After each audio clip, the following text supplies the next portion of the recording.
king, Gandhi had some painful truths to deliver. Truths about how difficult the path of nonviolent resistance can be. Truths that, quite honestly, were not nearly as appealing as a golden calf. And as Moses found out, most people will take a gold calf over a stone tablet any day. If you manage to get them to accept the stone tablet, they'll probably go right ahead and make an idol out of it too.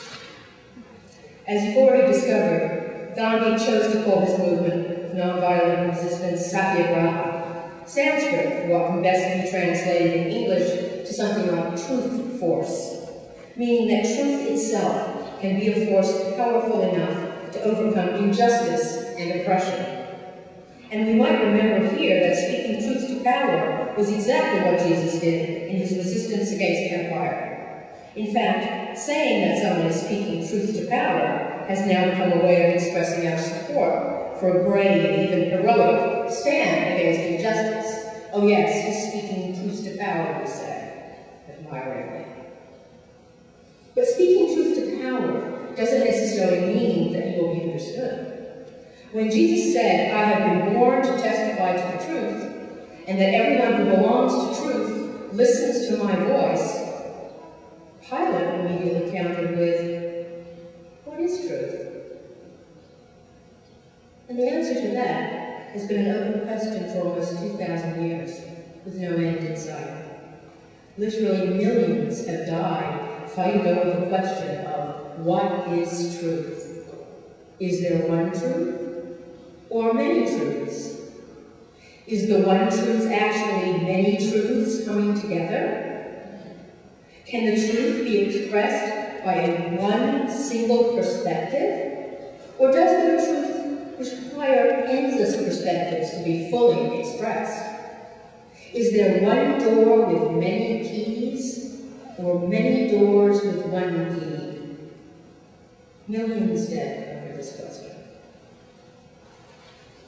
But leaving aside the issue of truth for just a moment and returning to Gandhi's movement of nonviolent change and the potential for social transformation, there lies at the heart of liberal theology a very strange tension, an uncomfortable contradiction.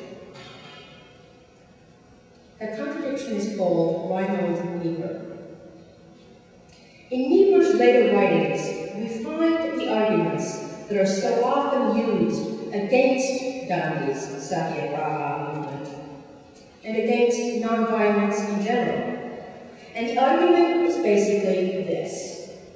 The fact of sin and the evil in human beings makes an ethic of pacifism and an ethic of nonviolence an impossible, even irrelevant ideal. We can never follow Gandhi's model of nonviolence any more than we can even come close to carrying out Jesus' command to love our neighbor. Inevitably, we will love ourselves more than our neighbor, and once we act on it from that perspective, the whole thing collapses. Non-resistance for Niebuhr was childlike and absurdly naive, given his belief that human beings were inherently evil. Any optimism in the possibility of the triumph of love in this world, Niebuhr believed was pathetically sentimental, completely unrealistic, and potentially irresponsible. The strange part about all this is that Niebuhr had once been an outspoken and passionate member of the Fellowship of Reconciliation. He had been a strong advocate on behalf of pacifism and nonviolence. But in the 1930s, Niebuhr was revolted by the rise of fascism in Germany and did a complete 180. From then on, he became an increasingly strident, and some would say even militant voice for the cause of what he called Christian realism. For Niebuhr, Christian realism was the belief that sin always trumped the law of love in human existence. And although we might hope that through God's mercy, our persistent sinfulness might be forgiven, any belief that the grace of Christ could heal us of our sin was a simple, hopeless denial of the fact of our inherently sinful nature and our capacity to do evil. But you know, Niebuhr misunderstood Satyagraha at the most profound level. He mistakenly equated non-violence with non-resistance. So instead of properly understanding that Satyagraha is very much about resistance, but that it is resistance without violence, Niebuhr instead believed that Gandhi was advocating total submission to evil. Gandhi would simply roll over and irresponsibly allow evil to triumph. And this point is really worth understanding because it is a mistake that is so often made in the critique of nonviolent resistance, that it simply means no resistance at all, when instead it means resistance nonviolently.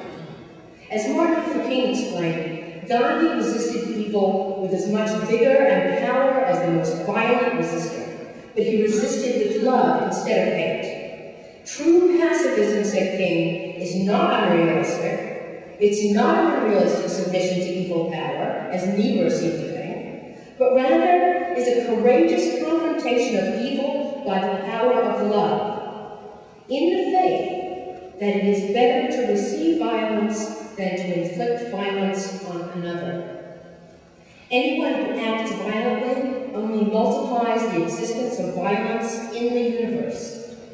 On the other hand, the one who receives violence may eventually be the cause of bringing about a sense of shame in the opponent. And it may be that that shame will result in a transformation and a change of heart.